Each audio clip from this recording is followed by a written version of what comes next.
What is up guys, Frelo Master here, and today I bring you my very first movie review. So, without further ado, let's get this thing started.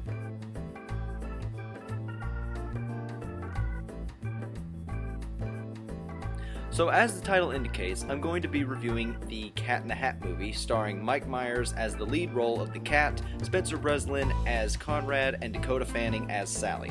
So if you're not aware of the film, The Cat in the Hat is a comedy film released on November 21st, 2003, and basically the synopsis is, on a boring rainy day, while their mother is away, two children, Conrad and Sally, are greeted by an upbeat, hat and bow tie wearing, talking anthropomorphic cat who takes the kids on an adventure of a lifetime. Now based on the description I've given you guys, this film sounds like it's perfect for the entire family. However, this film actually received a lot of negative reviews, so I'm going to be investigating why this is the case. So for this review, I'm going to be ranking the film in 8 categories: plot, cinematography, writing, editing, costume design, set design, soundtrack, and acting. Alright, let's do this! Okay, so for the first category, the plot of the film would stick to one objective at a time, but it would also make sudden shifts, making it slightly hard to follow. Now, for example, towards the beginning of the film when the cat first arrived, the main plot was the cat trying to teach the children how to have fun in the house, but somehow that managed to change to trying to retrieve a dog and a lock to close a crate that would otherwise engulf Conrad and Sally's house in a loony dimension.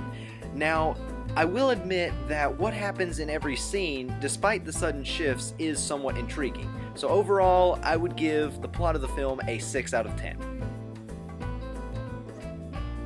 Alright, cinematography. Now, the camera work for the film was fine, but some might say that Dutch angles were used a little too much. And fun fact, Mike Myers, the actor who played the cat in the film, actually spent more time looking towards the camera at the audience rather than at the kids, so that kind of tells you something. And also, as I said before, there were moments in the film when scenes would be rapidly switched, which was making it kind of hard to keep focus on one particular scene at a time. So overall, I would give the cinematography of the film a 7 out of 10. Okay, on to the writing. Now the actors' lines actually fit very nicely in nearly every scene of the film, and there were even a lot of hilarious lines spoken with successful comedic effect.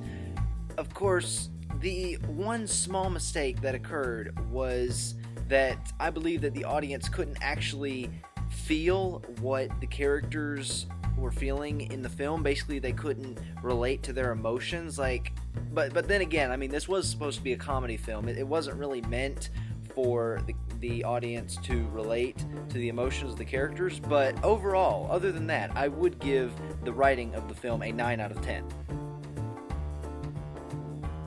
Okay, editing. Now, upon rewatching the film, there were a couple of moments when the CGI animation used was not as efficient as it could have been.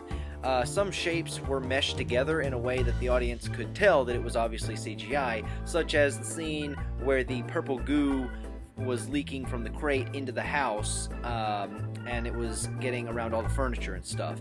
Now, there were also some other scenes besides the animations that appeared slightly out of place or awkward, such as the things running through the house, or the cat's goggles appearing and disappearing when driving the slow, which classifies as a continuity error. And I believe there may have been a couple of other continuity errors throughout the film, so I would give the editing a 7 out of 10.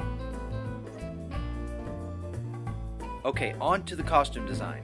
Now, there was a monochromatic color scheme used throughout the majority of the film, and it was actually pretty interesting and visually appealing, although it was not appealing to see the outline of Mike Myers' face when appearing as the cat, because there were certain scenes, well actually, a lot of scenes where you could see the outline of his face through the layers of makeup he was wearing as the cat. Now, in fact, this movie proved that a human in a cat costume proved to be particularly awkward because of the human-like features. So therefore, I will give the costume design a 7 out of 10.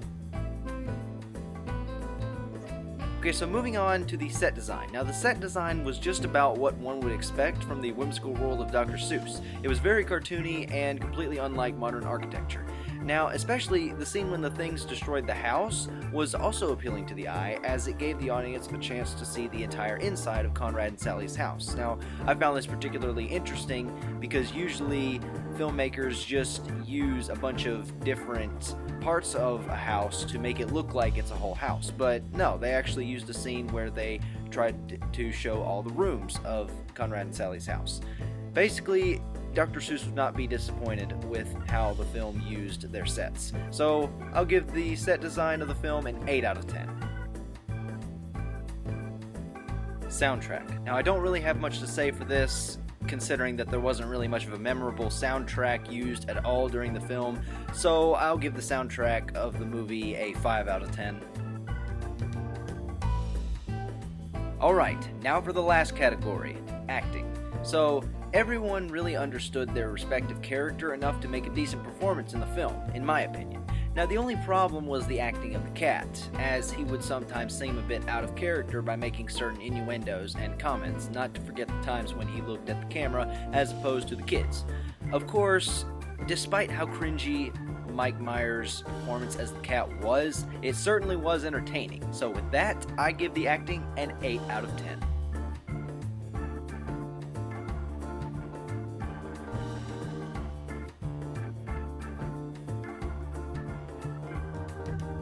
So as you can see, I have given The Cat in the Hat a final rating of 71.25%, obviously out of 100.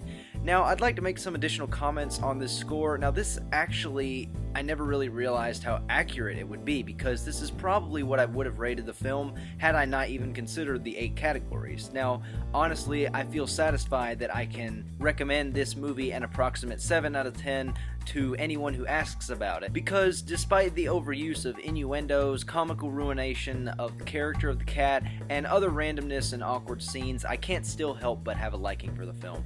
Thank you guys so much for watching my very first ever movie review, and if you like this video, smack that like button in the face, leave a positive comment, and why not subscribe if you really want to see me make more of these movie reviews. So, just a new thing I'm starting to try out. Hope you guys enjoyed, and this is Frelo Master, signing out.